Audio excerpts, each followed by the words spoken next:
what's making news around the world.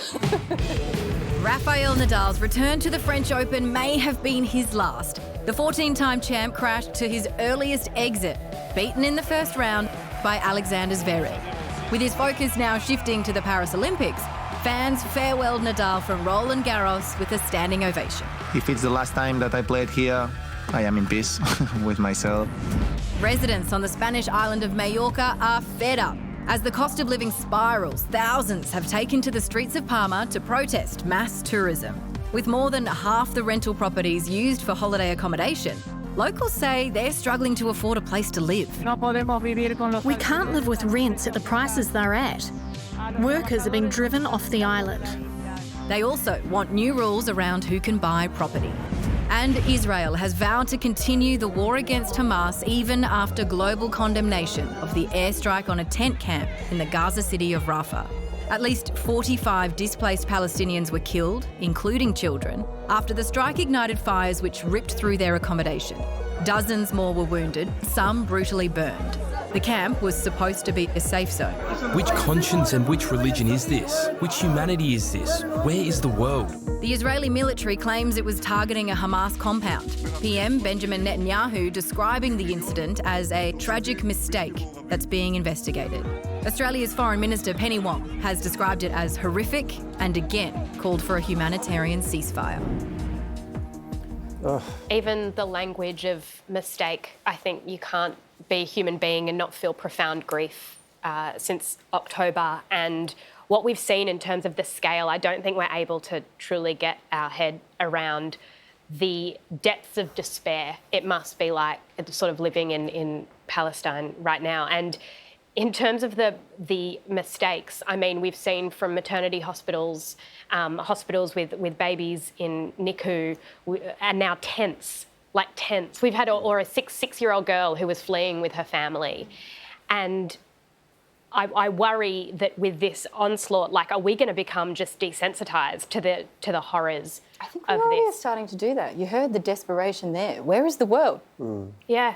Where is the world? And we thought, I mean, after World War II, we had these peace treaties, that this was going to usher in a new world where this sort of thing didn't happen. And I think there's just a sense of utter helplessness to sit among just the extent of that grief. The horror is extraordinary, and there are things we didn't report in that, descriptions of what happened that I just don't think we could actually in this time slot. But the thing that bothers me, Israel can say it was a mistake. They were targeting Hamas. There was shrapnel. This is the story they're telling. There was shrapnel that hit a tank that exploded and so on. And I'm actually not going to dispute that. There's every chance that's what's happened. But that actually, I think, underscores the whole problem with the whole approach that they're taking. It's not an excuse in this occasion. It's evidence. So last week, for example, the International Court of Justice looked at this question of whether Israel should be engaging in Rafah in this way, and they made this point. The court is not convinced that the evacuation efforts and related measures that Israel affirms to have undertaken to enhance the security of civilians are sufficient. So in other words, Israel hasn't done enough to make it safe, and they went on to make an order that Israel cease its military operation in Rafah on that basis. But we've been warning, not we, the world has been warning about this for ages. This is Emmanuel Macron. This is March. And he, according to Le Monde, told the Israeli Prime Minister that any forced transfer of people from southern Gaza in Rafah, which is where they all are because that's where they were all forced to go to. They were told it would be safe. Right. Any transfer from there, which would have to happen when you have an incursion, Macron would consider a war crime. You go back to our own Foreign Minister, Penny Wong, this was in February, talking about an invasion of Rafah and what that would mean. This would bring further devastation to more than 1 million civilians seeking shelter there, many there by Israel's direction. Large-scale military operations in densely populated areas risk extensive civilian casualties. Australia believes this would be unjustifiable. Our message to Israel is to listen to the world. Do not go down that path. February 15. Joe Biden, more recently than that, said this. I made it clear. If they go into Rafah, I'm not supplying the weapons that have been used historically to deal with Rafah. We're not walking away from Israel's security. We're walking away from Israel's ability to wage war in those areas. Well, it's your move now, Joe, I guess, because this is the point I think that must be grasped. This might have been a mistake, but it was foreseeable, and more than that, it was foreseen.